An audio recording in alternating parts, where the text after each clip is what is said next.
Қайрат Жолдыбайұлы кемел адам. 4 бөлім. Реактив емес, проактив бол. Қандай болсаң солай көрін, немесе қалай көрінсең сондай бол. Мәулана. Проактив дегеніміз сыртқы ықпалдың әсеріне елігіп кетпей, адам өзінің ішкі құндылықтарын берік сақтап өмір сүру әдебі. Мысалы, балапан уақыты толып жұмыртқа жарып шыққанда ғана әрі қарай өмір сүре алады. Егер уақыты толмай жұмыртқа сыртқы ықпалдың әсерінен жарылса, балапанның тіршілігі сол мезетте тоқтайды. Ықпалды күш сыртта емес, іште болғанда ғана адам өзінің дербес өмірін сүре алады. Жан дүниесі бай, ішкі құндылығы берік жандар өздерін өзгелерден биік көрсетуге ұмтылмайды. Өзгенің сөзінен де, өзінен де қорықпайды. Ешкімнің пікіріне тәуелді емес, өйткені олар өздеріне сенімді. Олардың арқа сүйер тірегі ішкі берік құндылықтары. Сондықтан олар ешкімге еш нәрсені дәлелдеуді қажет етпейді. Олар не жасаса да біреумен бәсекелесіп, ат оздыру, мықтылығын дәлелдеу үшін емес, өзі үшін һәм іштегі берік құндылықтары негізінде жасайды. Олар алдына қойған мақсатына жетпесе де жасалып жатқан істен, яғни процестің өзінен ләззат алады. Нәтижеден бұрын амалдан бақыт табады. Мұндай адамды байлық та, кедейлік те өзгерте алмайды. Олар байлық пен биліктің буына мастанбайды. Қарапайымдылығынан жаңылып, адамдығынан адаспайды. Кедейлікке ұшыраса, өмірден түңіліп кетпейді. Қатардағы қара жұмысты істеуге арланбайды. Өйткені олардың мінезі сыртқы ықпалдарға тәуелді емес, өзіндік ішкі берік құндылықтары қаланған. Ішкі құндылық дегеніміз адамның адамгершілік өзегі, ал адамгершіліктің өлшемі жаратқанның қалауына сай ғұмыр кешу. Ынта ықыласыңды бір Алланың ризашылығына қарай реттеу, әрдайым Алланың назарында екеніңді сезіну, яғни ықылас мақамы. Пенде ішкі құндылықтары мықты болмаса, өмірдің қалтарыс бұлтарысында жол таппай адасып қалады. Ішкі құндылықтарына берік сүйенген адам ғана қоршаған ортаның үдемелі өзгерістеріне төтеп бере алады. Ішкі құндылығы мықты адам өз ісін сапалы, тиянақты жасайды. Мұндай адамға ауа райының қолайсыздығы немесе ақысының аздығы секілді сыртқы факторлар әсер етпейді. Нендей жағдай болса да істі сапалы атқарады, немесе сапасыз жасаудан бірден бас тартады. Өйткені оның ауа райы өз ішінде, сыртқы құбылмалы санаға тәуелді емес. Яғни, өмір сүру әдебі ішкі құндылығына айналған адам қай жерде, қандай қоғамда болсын, өз орнын тауып өмір сүреді. Мейлі ол өз үйінде болсын, я болмаса ешкім жоқ айдалада жүрсін, ішкі тәртібінен айнымайды. Жалғандықты көрсе, рухы мазасызданады. Өкінішке орай, қазіргі күні көше, қоғамдық орындар, табиғат аясы қоқысқа толып қалуы адамдардың ішкі құндылығының жоқтығынан. Жоғарыдағы әрекет бұқараның ең қарапайым тазалық құндылығын бойына дұрыс сіңіре алмағандығынан туындап отыр. Олар үйін, киімін, ауласын, көлігін таза ұстауы мүмкін. Бұның өзі ішкі құндылықтан емес, ұят болмасын, адамдар не дейді деген пенделік алаңдаушылықтан ғана туған құбылыс. Осы алаңдаушылықты тудырып тұрған сыртқы себептер бой көрсетпеген сәтте тазалық жоғалатындығы сондықтан. Бір жақын танысым болды. Қашан барсам үйі шашылып жататын. Бұл жағдай үйдің ескі әрі тар болғандығынан шығар деп ақтауға тырысып, кең үйге көшсе мұнтаздай таза ұстайтын болар деп үміттенетінмін. Кейіннен әлгі танысым кең әрі жаңа үй салып алды. Бірақ мен ол жерден тазалықты көре алмадым. Көп өтпей жаңа үйінің де шашылып жатқанына куә болдым. Ал керісінше басқа бір танысымның ескі үйіне қашан барсам тап-таза, әр нәрсе орнында тұрғанын көріп сүйсінетінмін. Демек, кімнің бойында тазалық құндылығы болса, үйдің үлкен-кіші, ескі жаңасына қарамастан тазалықты сақтайды. Жұмыс үстелін, аяқ киімін, көлігін, тіпті телефонын таза ұстай алмаған адам өмірдің басқа салаларында таза болады дегенге сену қиын. Өзінің үстелін, киім шкафын реттей алмаған адам өз кәсібін ретке келтіре алады деу аңғалдық. Қоғамдық тәртіпті сақтау, өзге адамдардың қақысын құрметтеу ішкі құндылығы бекем пенде үшін қалыпты жағдай. Ол кісі үшін көше бағдаршамының жұмысы, бейне бақылау, полиция қызметкерлерінің болуы шарт емес. Өйткені ондай адамның бағдаршамы да қадағалаушы полициясы да өз ішінде. Сол сияқты отбасы өз өмірінің басты құндылығына айналған адам оларға бөлінуге тиіс уақытты басқа нәрсеге айырбастай алмайды. Ал ішкі құндылықтары қалыптаспаған бос кеуде пенделердің басты сипаты сыртқы әсерге реакция берумен ғана шектелетін реактив адам ретінде қалыптасады. Оларға ықпал ететін күш сыртқы әлем. Сондықтан олар құбылмалы мінезге ие. Үнемі өздерін дәлелдеуге ұмтылады. Ішкі қалауларымен үйлеспесе де басқаларға ұнайтын әрекеттер жасауға тырысады. Жағымпаздықты жар етеді. Кімнің тарысы піссе, соған тауық болуға дайын тұрады. Ондайлар сыртқы алаңдаушылықтың салдарынан өз өмірін емес, өзгенің өмірін сүруге мәжбүр болады. Мұндай реактив адамның сипаты ішкі дүниесіндегі бос кеңістікті қымбат материалдық заттармен толтыруға әрекеттенеді. Яғни өз әлсіздігін мансаптың күші, атақтың буымен қалауға тырысады. Осы атақ, мансап, ақша байлығы жоғалған күні өзі де жоғалады. Тіпті өмірден түңіліп күйзеліске ұшырайды. Өйткені олардың тірегі ішкі құндылықтары емес, сыртқы құбылмалы, жалған дүниелер болатын. Мұндай адамдар басқалардың қошеметіне, мадақ мақтауына зәру. Сондай-ақ өзіне бағытталған кез келген сын мен сынақтан өлердей қорқады. Еш нәрсе жасалмаса жасалмасын, ең бастысы жұрттың сыны мен даттауынан аман болса болғаны. Осыны көңіліне медет тұтады. Реактивті пенделер үнемі ел не дейді, жұрт қате түсініп қалмасын, дұрыс жасай алмасам елге күлкі боламын, ағайын туыстан ұят болады, тағы да басқа алаң үстінде өмір сүреді. Мұндай ішкі қорқыныш келелі іс бастауға, жүйелі жоспар жасауға кедергі келтіреді. Өйткені бар ынта жігері мен қайрат қуатын сыртқы алаңдаушылық ыдыратып жібереді. Біздің қоғамда сыртқы алаңдаудан құтыла алмай, өзіндік құндылықтарын жиыстырып қойып, өзінің емес, өзгенің өмірін сүру жиі байқалады. Адамдардың көбі жоғарыда айтқанымыздай сыртқы алаңдаушылық салдарынан банктен кредит алып, қарызға белшесінен батып, дүркіретіп той жасайды. Егер ішкі құндылық басым болғанда мұндай кіріптарлыққа ұрындыратын әрекетке бармас еді. Керісінше, үлкендердің бата тілегін алып, көрпесіне қарай көсіліп, шағын ғана той жасар еді. Мәулананың «Қандай болсаң солай көрін» немесе «Қалай көрінсең солай бол» дегені қандай керемет айтылған. Жұрт не дейді деген қорқыныш пен ел десе екен деген мақтангершілік сені әрдайым өз болмысыңнан ажыратып, қандай болсаң солай көрінуге кедергі келтірері анық. Бұл түсінік өзіңнің емес, өзгенің қалағанындай өмір сүруге итермелейді. Нәтижесінде сен болудан қаласың. Уақыт сүзгісінен өткен ішкі құндылығың терең ой, таза ақыл, ыстық қайрат негізінде қалыптасқан болса, елдің сен туралы не ойлайтыны маңызды емес, һәм елдің сөзі үшін алаңдап қорқудың, ұялудың қажеті болмас еді. Ежелгі ғұламалардан жеткен сөз бар. Жасап жатқан ісіңе ұлы жаратушы риза болғаннан кейін бүкіл әлем қарсы болса да, ондай қарсылықтың еш зияны жоқ. Ал керісінше барлық адам риза болып, жаратқан ол ісіңді дұрыс көрмесе, онда ризашылықтың да еш пайдасы жоқ. Кейде қарапайым әрекеттің өзін жасауға сыртқы алаңдаушылық бөгет болып жатады. Мысалы, басшының алдына барып, мына мәселені көтерсем қате түсініп қалмай ма деп қандай да бір қателікті айтуға батылың жетпей жатады. Көптің алдына шығып сөз сөйлеуге қысылып, тартыншақтауға да себеп осы сыртқы алаңдаушылық. Абай атамыздың көп айтса көнді, жұрт айтса болды, әдеті надан адамның дегені дәл осы реактивті көзқарас.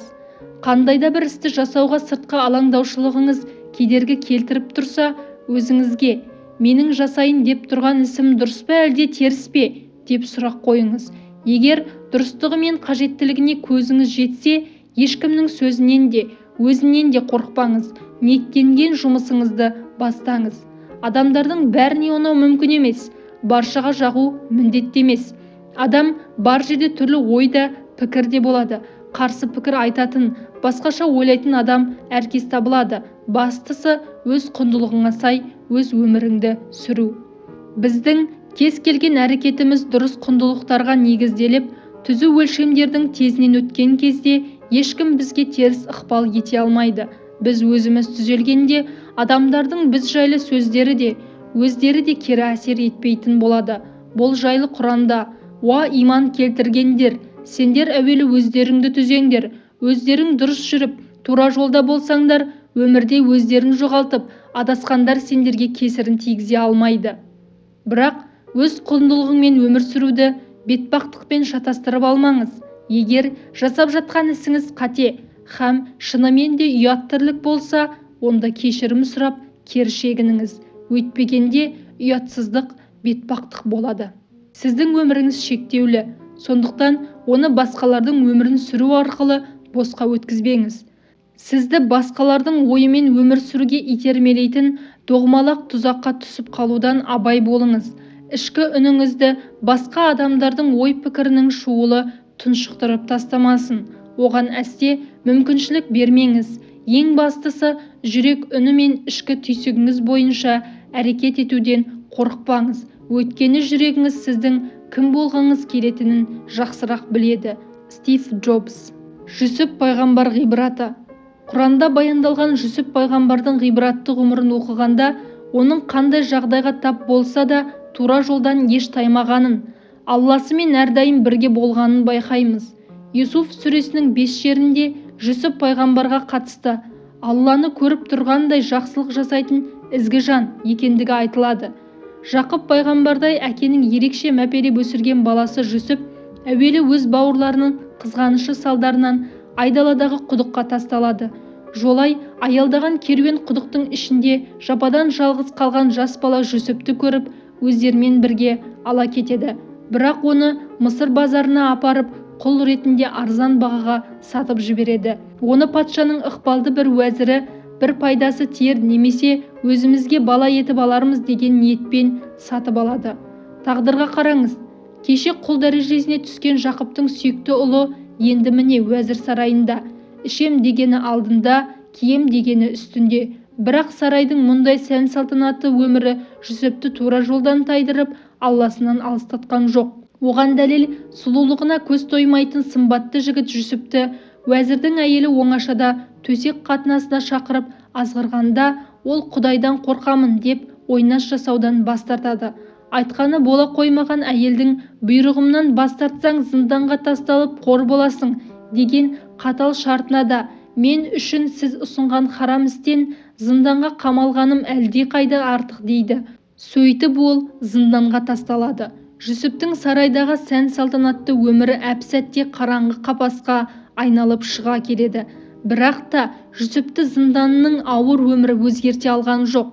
Алламен байланысы күшеймесе, әлсіремеді. Керісінше, ол зынданда бірге жатқан жандарға құдіретті жаратушыны түсіндірді. Ақыреттегі мәңгілік өмірді естеріне салып, жақсылыққа шақырады. Қысқасы, ол зынданды медресеге айналдыра білді. Жанындағы серіктері Жүсіп пайғамбарға «Сен ізгілікке жаны құмар жақсы адамсың» деп куәлік бергенін байқаймыз. Кейіннен Мысыр патшасы түсінде көрген 7 семіз сиыр 7 арық сиырды жеп жатқан оқиғаны, әуелі 7 жыл молшылық, сосын 7 жыл жұт болады екен. Сол себепті молшылық жылдары көп астық жинап, одан кейінгі 7 жыл жұттан аман шығу керек деп жориды. Осы жағдайдан кейін Жүсіп пайғамбар толық ақталып бостандыққа шығады. Жай ғана шығып қоймай, патшаның қазынашысы болады. Елдегі ең ықпалды адамдардың біріне айналады. Сөйтіп, жұт жылдары баяғыда өзін құдыққа тастаған бауырлары Жүсіптен көмек сұрап келеді. Олар оны танымаса да Жүсіп оларды бірден танып, ағаларының қиянатын кешіреді. Ұзақ жылдар жырақ қалған қарт ата-анасын қасына алдырады. Осындай сәтте Жүсіп пайғамбардың «Жанымды мұсылман күйінде алғайсың һәм салиқалы жандар қатарына қосқайсың» деп жасаған дұғасы оның Алламен терең байланысы болғанын білдіреді.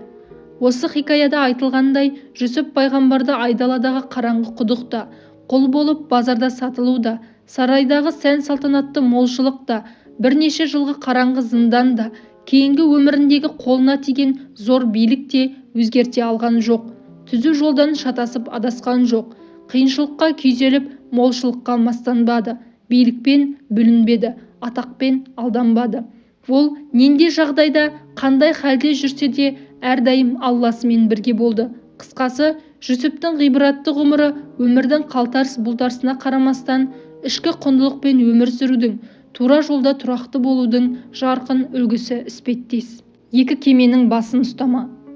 Барлық нәрсені бір сәтте меңгеремін, бәріне бірдей үлгеремін деу көп жағдайда адамды жеңіліске ұшыратады.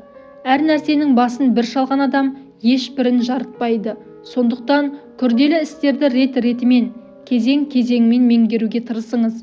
Әрі керемет суретші, әрі мықты кәсіпкер, әрі әйгілі әнші боламын деп барлығына бірдей ұмтылу екі кеменің басын бірдей ұстаған сияқты қатерлі құбылыс. Бұндай адам суға кетеді, басқа жол жоқ. Тек жаныңыз қалаған бір іске ғана басымдық беріңіз.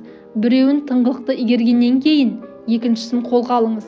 Әрбір істі тыңғылықты меңгеріп, үйренген сәтте өзіңізге деген сенімділік пайда болады. Жеңімпаз рух сізді екінші іске шабыттандырады. Тұлғалардан үлгі ал.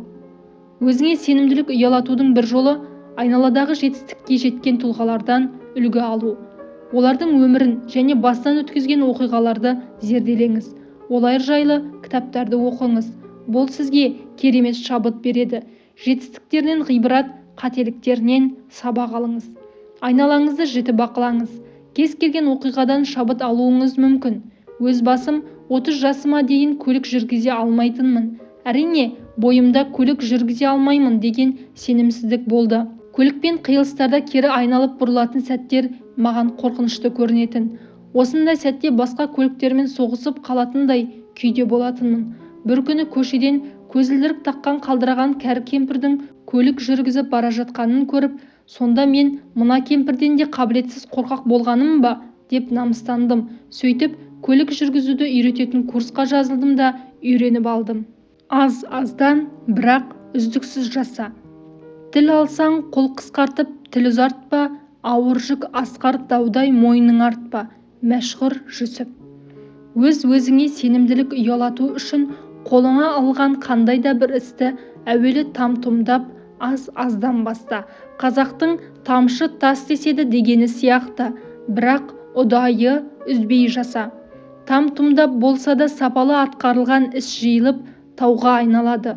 Мұхаммед саллаллаху алейхи уассалам пайғамбар, істің ең қайырлысы аз болса да ұдайы жасалғаны деп осыны айтып отыр.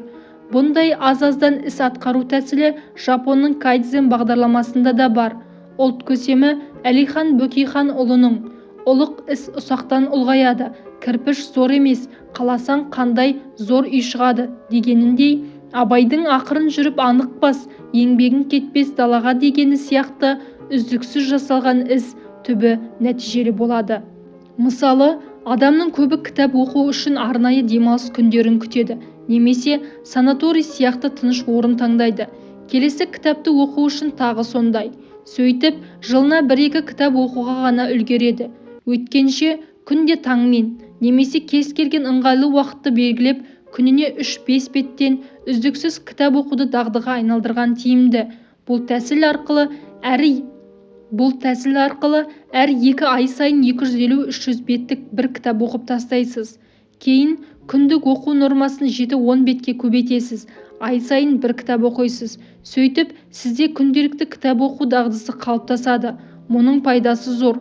Ғылымда кішкентай болса да бір істі тындырған кезде адам ағзасынан эндорфин гормоны бөлінеді дейді. Бұны бақыт гормоны деп атауы тегін емес. Аталған гормон бөлінген кезде адамның көңілі көтеріліп, тұла бойында келесі іске шабыты оянып, өзіне деген сенімділік пайда болады. Осылай там-тұмдап үзбей атқарылған істің нәтижесі адам сенгісіз әсерлі болады. Кішкентай істің үлкен әсері жайлы өз өмірімнен қарапайым мысал келтірейін. Әр жұмыс күні ең әуелі есік алдындағы күзетші, тазалықшы қызметкерлермен шынайы амандасып, олардың қасында аз аялдап, хал жағдайын сұраймын. Атқарып жүрген істеріне рахметімді білдіремін. Осы болмашы дүниенің нәтижесі де керемет. Жылы жүзбен амандасып, көңіл бөлгеніме олардың қуанғанын көрсеңіз ғой. Олардың күні бойы көңілді жүргенін де байқауға болады. Олардың қуанышын көріп, менің де көңілім көтеріліп қалатын. Бұлай жасау ең әуелі өзіме ұнайды. Сондықтан өмірлік әдетіме айналды. Бірде омыртқа сүйегімді қалпына келтіру үшін арнайы медициналық орталыққа барып, 1 ай жаттығу жасадым. Орталыққа таңмен таласып барып, тазалықшы апай мен массаж жасайтын маманға жылы жүзбен амандасып, арнайы ала келген алма, алмұрт секілді жемістерді ұсынып, жұмысына сәттілік тілегенімде көңілдері көтеріліп қалғанын аңғардым. Кейін мен келмей қалған күндері алаңдаушылық білдіріп сұрастырғанын естідім. Сол сияқты өткенде супермаркеттегі бір қызметші апайға амандасып, жұмысын қандай ұқыптылықпен жасайтынын айтқанымда, шекесі тырысып тұрған әлгі адам бірден көңілденіп, 40 жылғы сырласындай, сатып алушылардың бәрі сіз секілді болса ғой, ато бәрі шетінен нервный, деп мұңын шақты. Кейде болмашы істің әсері біз күткеннен де үлкен болады. Алла елшісі саллаллаху алейхи уассалам ешбір жақсылықты мынаның сауабы мен пайдасы кем деп азырқанбай жасай бер, тіпті ол іс ұшырасқан адамның жүзіне күлімсіреу болса да деген. Мұндай қарапайым жақсылықтың қарымы басқадан бұрын өзіңе қайтады, көңілің көтеріледі, келесі іске шабытың оянады, ең бастысы өзіңе сенімділік ұялайды. Әзірет Сұлтан мешітінде бас имамдық қызметте жүргенде текті сөздің төресі терме атты байқау ұйымдастырған едік. Сол байқауда Роман Бұрқаштың кішкентай атты термесі бірінші орынды иеленді. Терменің артықшылығы адамдар елей қоймайтын кішкентай дүниелердің маңыздылығын насихаттауында болды. Кішкентай. Жігіттер сөзге терең бойласаңыз, кішкентай ми тәніңді басқарады. Жалындаған қызыл өрт байқасаңыз, жарқ еткен бір ұшқыннан басталады. Алланы танып адам ұғынады, жұдырықтай жүрекпен сезеді де. Тым биік бәйтеректе жығылады, кішкене құрт түскенде өзегіне. Іздесең сұрағыңа жауабыңды, бір аят көңіліңді тоқ қылады. Таудай қылып жинаған сауабыңды, тарыдай тәкаппарлық жоқ қылады. Шоршып жүрген шортандар теңізінде тым кішкентай қармаққа ілінеді. Көртіш қандар үңгітіп қазған інге жер тарпыған тұлпар да сүрінеді. Теңізді тіліп өткен кемелерді кішкентай тесік суға батырады. Бірлігі сөгілмеген кемел елді азғандай бүлік келіп сыпырады. Кемерінен тасыған дариялар кішкентай тамшылардан құралады. Ордалы отау тіккен жанұялар кішкене тапшылықпен сыналады. Ұсақ боп көрінгенмен көзіңізге қиыршық тас жиылып тау болады. Бір ауыз айта салған сөзіңізге бүкіл ел бүлінетін дау болады. Кішкентай кілтің үлкен үміт берсін, қақпасын ашар зәулім сарайлардың, мылтықтың да кішкентай шүріппесі басына қайғы орнатқан талайлардың. Жәннаттан үй болады тіккеніңіз, сәл шыдап тұра алсаңыз сертіңізде, меңдей дәрі болса да ішкеніңіз, дауа болар меңдеген дертіңізге. Намазға аз уақыт қимасаңыз, жоқ болар ақыреттің болашағы. Кішкентай күнәларды тыймасаңыз, тым үлкен күнәларға жол ашады. Жетпессің биік шыңға терлесең де, кішкентай қыр басына шықпасаңыз, үлкенге қолың жетпес сермесең де, қадірін кішкентайдың ұқпасаңыз.